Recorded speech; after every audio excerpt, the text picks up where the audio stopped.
What's up, Epic 7?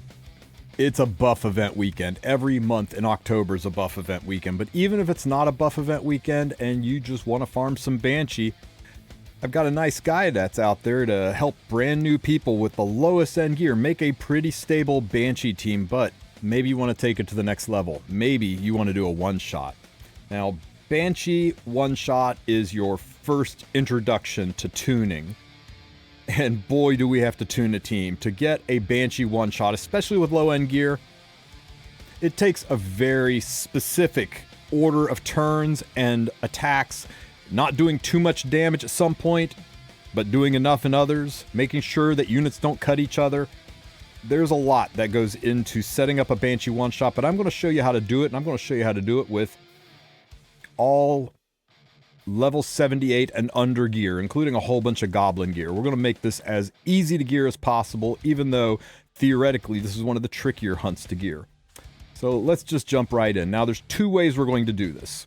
We're going to use this team right here, and then we're also going to do it without Shadow Rose at all, allowing you to do a three-man team so you can level and friendship farm another unit.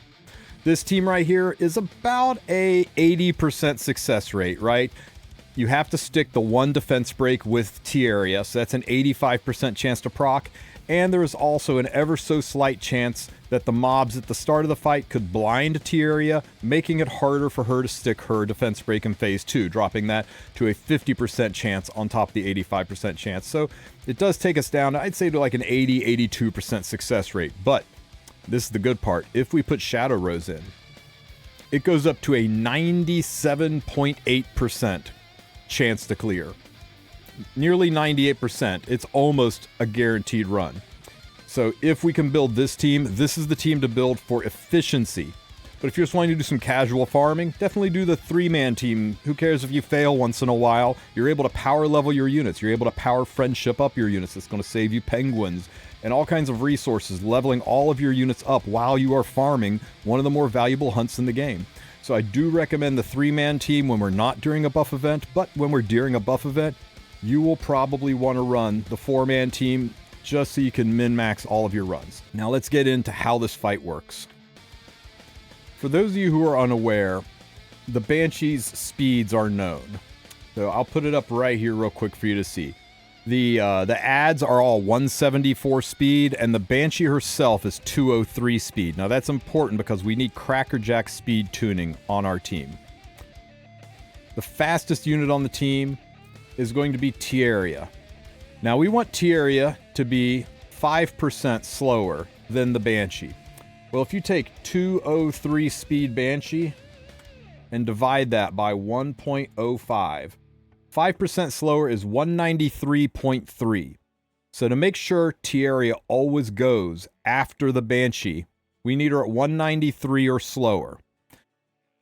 And if you're trying to run this four-man team, you really don't have a lot of wiggle room. So you want to make sure your Tieria is as close to or at 193 speed as possible. If she is one speed faster, there's an ever so slight chance she will cut the Banshee, which can brick the run. If she is one speed slower, there's an ever so slight chance that the Shadow Rose will cut her, which can potentially brick the run. So try to get to 193 speed. Tieria also is going to need 65% effectiveness. She is our defense breaker, so she needs the effectiveness. Other than that, we're just going to stuff damage onto her, right?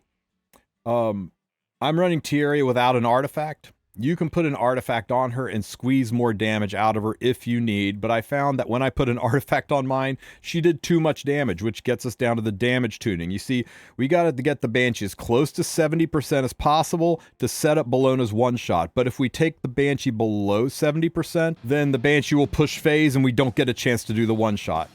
So do what you need to do to get the damage where it needs to be. For me, that wound up just being no artifact on my Tieria. She is only at 86% chance to crit, but we're going to put Midnight Bloom on one of the units to make sure that we have the crit chance. And Midnight Bloom gives a 16% crit, and that takes her up to 100% crit chance. So, again, to recap, 193 speed, rest into effectiveness and damage. This is where a program like Fribbles can come in really, really handy.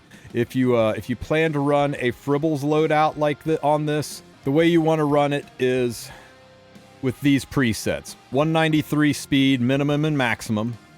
84% crit chance because Midnight Bloom is giving us that 16%. And effectiveness, and then you sort by max crit damage to see what the best one you can build is, and you run your search. If you don't find any results, try 192 by 194 and add a little RNG to it and do your search and get the highest damage build you can that honors the speed range. If you're unfamiliar with Fribbles, a link to that video explaining the optimizer will be in the description of this video. Now let's move on to the second fastest unit. Remember, Tieria is 193 speed, so if we take 193 divided by 1.05, we're at 183.8, so we need our next fastest unit, Shadow Rose, to be 183 speed on the nose. Now, Shadow Rose at 183 speed, we'll make sure that this is the turn order. The Banshee goes, then Tieria goes, then Shadow Rose. Why is that important? If Shadow Rose goes first and sticks her defense break, Tieria will hit into a defense break and can over-damage the Banshee. Whereas our Shadow Rose does almost no damage, so we want her to go second. So if Tieria defense breaks, Shadow Rose is just there for a backup defense break and doesn't really do enough damage to matter. Turn order is so crucial on this. So we're shooting for 183 speed and once again 65% effectiveness. You can pick up her number 3 EE to give you even more effectiveness if you want, and to help the push. The push will help if your Bellona is slow. If you're noticing your Bellona is getting cut, try putting this EE on and that'll help a little bit. But I think you should be fine with this team as is, even without the exclusive equipment. She doesn't need any Molagora in her kit at all, and that's one nice thing about Shadow Rose. No Molagora required. She just does her job. There's room on her to put additional artifacts that can boost damage if you need it. I do not recommend Warhorn, as Warhorn can mess with turn order, but you could put Warhorn on Tieria to give you extra damage if you need it. Just be aware, speed tuning, critically important. One nice thing about this build is if you do not have a release stone available, you can leave the dual attacks on, because in this fight, the only person who could possibly dual attack is Bellona, and at that point in time, the run can't be bricked anymore, so you don't have to worry about a random dual attack. Though the 23% effectiveness is nice in achieving your 65% effectiveness goal. For those of you wanting to build Shadow Rose and Fribbles, here's a good loadout for her. Again, 183 speed, maximum and minimum, because we're trying to hit that exact speed range to tune her with Tieria. 84% crit chance. I've had people say, why are you bothering with crit chance on Shadow Rose? Because you want her to crit. It makes it so much easier to try to attack tune this team when you know what damage she's going to do. When her damage is variable, sometimes she crits, sometimes she doesn't. You have trouble tuning the team. So trust me, get the crit on her, and then go for the effectiveness, and then do your search. And this one's going to be a little weird. You're going to click the max crit damage column twice and pick the lowest damage version. You want her to always crit, but you want her to not do a lot of damage. Now, if you're struggling to kill the ads on phase 1, start going and picking higher and higher crit damage options until you find one where she successfully clears the ads on stage 1 with Tieria, but doesn't over damage the Banshee on stage 2. This is the attack tuning we've talked about. And once again, if you can't find any results at 183, you can go ahead and kick it down to 182 by 184. You're introducing a little tiny bit of speed RNG to your runs. You might have a couple of fails here and there as a result of it, but do what you got to do. I wouldn't go outside of this threshold. Now let's talk about our damage dealer, Bellona. Bellona, once again, I hope you guys have noticed, all of the gear is level 78 and under. I'm trying to do this with incredibly low level gear to show you that even at a relatively new state of playing, it's a very doable hunt. So Bellona, once again, you will need her on your plus 30 Daydream Joker. If you do not have a plus 30 Daydream Joker yet, you farm one until you've got it. It's critically important, and without it, you probably aren't going to be able to beat this fight. Her EE doesn't really matter. You don't even have to have it. We could take it off. She doesn't need effectiveness. It doesn't give stats, so don't worry about her EE. In fact, you know what? I'm just going to take it off to show you that we don't need it. As for the stats, we go with as much damage as we can build, and you want her speed to be between 130 and 150, somewhere in that range. If she's below 130, then Shadow Rose might not be able to push her up ahead of the mobs on stage 1, and that's kind of important to make sure we don't get blinds on Tieria. You can also run her a little bit slower. If you get the EE on Shadow Rose, that gives an additional 5% to her push. That can let you run Bellona even slower. But you don't want to go much faster than 150, or you're going to have issues with her cutting into the mobs. And that's it. I know she's got effectiveness here. She does not need it. She's not going to do anything where debuffs matter, so don't worry about effectiveness. Just focus on keeping her in the 129 to 150 speed range and giving her as much damage as you can. You can drop again. You can drop below 129 if you have the CR boosting artifact on Shadow Rose. And the last unit on our team is going to be Lilka. That's right. She's level 5, and it doesn't matter. She just needs to exist. She doesn't need to be awakened. She doesn't need to be skill up. She doesn't need to be leveled.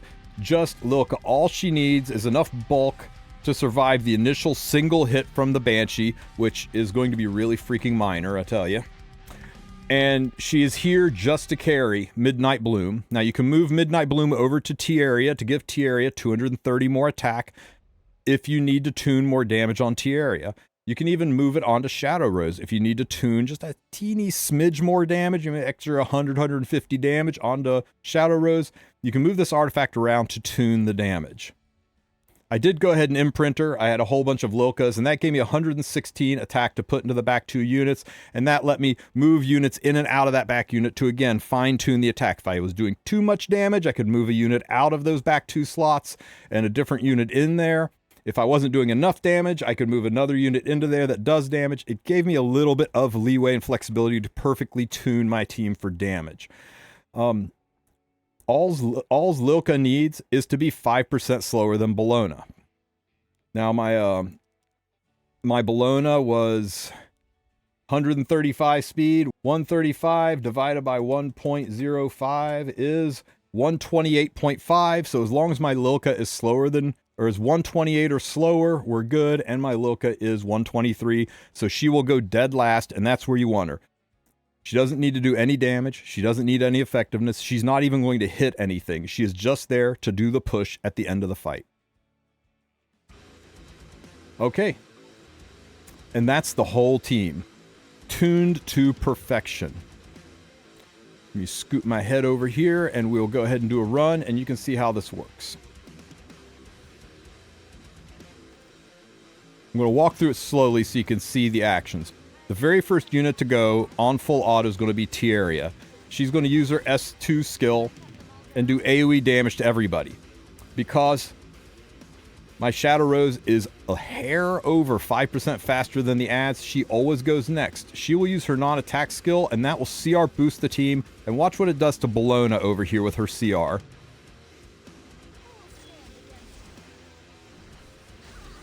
Pushed her right down the line so that she gets to guarantee go next.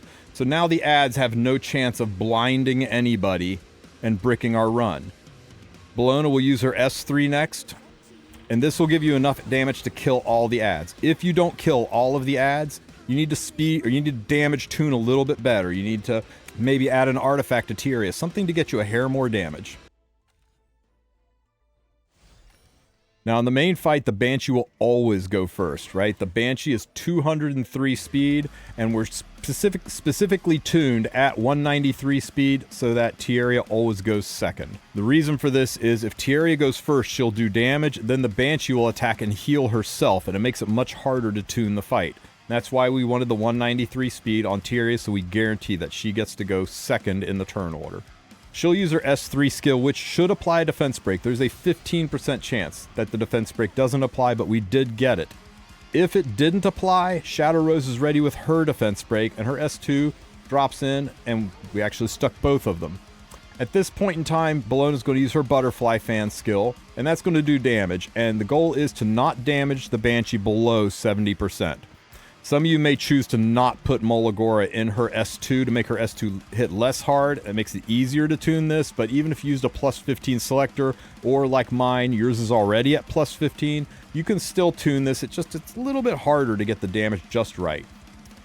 But here's my plus 15 Bellona. She's using her butterfly fan, and you can see we're at about 70.5, 71%. But still, we're not below the 70%. As long as you're not below the 70%, you're not going to push phase. Now it's my unleveled Lilka's turn. She's going to use her non-attack skill, and this will push Bellona up and give her an attack buff. Bellona's now at the front of the line and ready to go. If your Bellona is really slow, like say your Bellona is like 120 speed, she might push up to here, and then the Banshee can cut her. And that's why you want a little bit of speed on your Bellona. Like, try to keep her above 129 speed. Now with the attack buff, she's going to S1. That's going to fulfill her focus, and that's going to activate her butterfly fan a second time, and that will let us kill. So here's her S1 into the butterfly fan, and that is one dead Banshee. Now, just to test for consistency, we'll show one where we missed the first defense break and we're running just on Tieria, or just on Shadow Rose's defense break.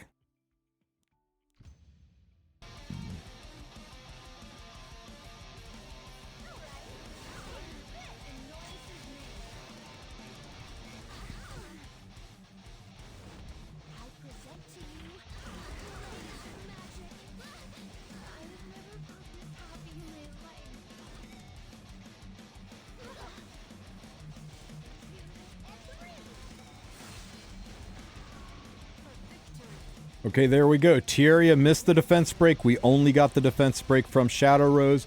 We do the AoE hit. You can see it's a little bit less damage, but it's still plenty enough damage coming in from Bellona that even missing the first defense break, we have a full clear. I hope this team really helps you guys out. So this is what I'd recommend if you want to farm Banshee. Now people will say, should I farm Banshee or should I farm Rift?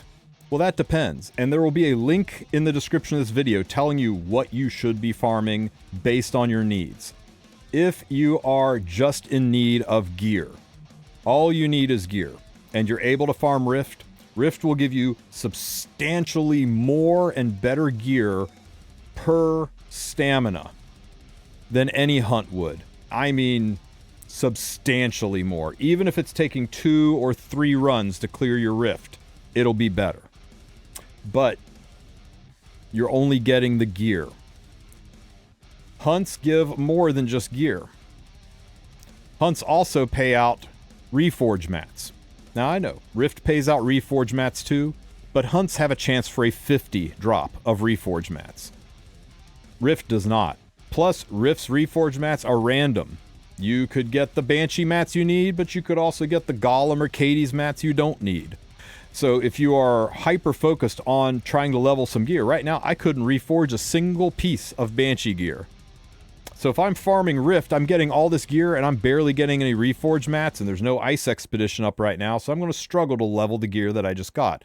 So I'm going to farm Banshee a whole lot because I need a lot more reforge mats. In fact, I need reforge mats more than I need gear right now. So it really depends on what you need. If you need reforge mats, you farm the hunt that focuses on the reforge mats you need. If you need gear, you farm Rift. And also, it would be remiss if I didn't mention that hunts also can drop mystics, bookmarks, and powder.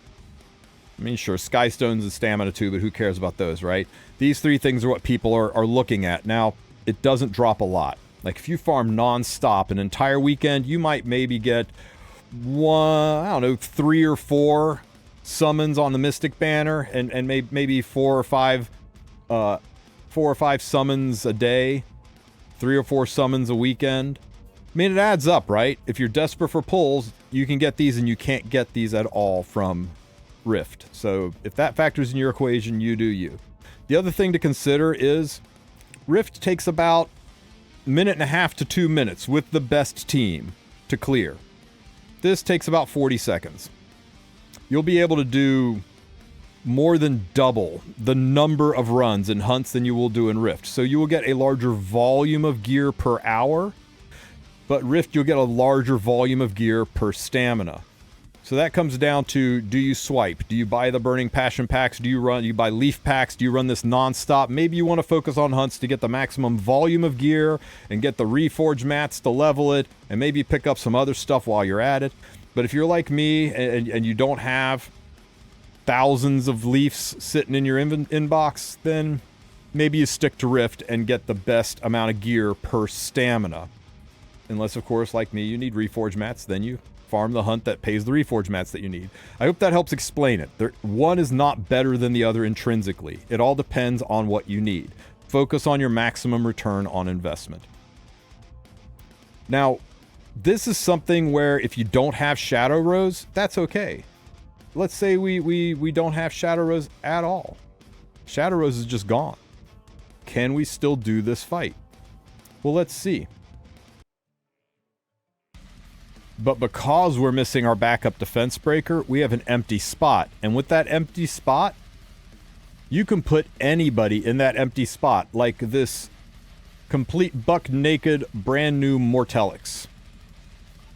He's just going to be sitting here sucking up XP, sucking up friendship points. So we're going to be able to power level a unit and get friendship on them. Just make sure that they're slower than Lilka so they don't potentially mess up your run, right? They're the slowest unit on the team. They can die round one. It doesn't matter. In fact, let's just put him up front so he's more likely to take hits and die early on, right? Horrible way to treat Mort, but this is his training arc. Yeah, I know the combat part. Oh, who cares? Who cares? I ain't scared. Are you scared? Not scared. So in the fight we go. Tieria starts off with an AoE attack. Mort's dead. Now, there is a little RNG. If Tieria takes a hit and it blinds her, it makes it a little harder on the next phase, but we did the exact same thing as before. Tieria and Bellona together kill the ads. We take a hit. Tieria goes second.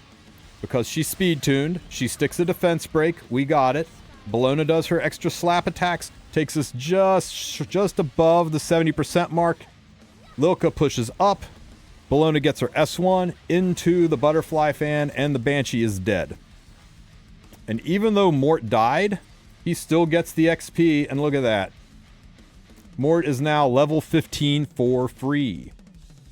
And I can run this in the background, I can run it on full auto, and I can power level and power friendship any unit that I want. And that is a huge quality of life.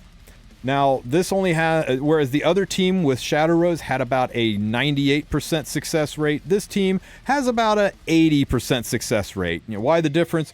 We don't have the backup defense break from Shadow Rose.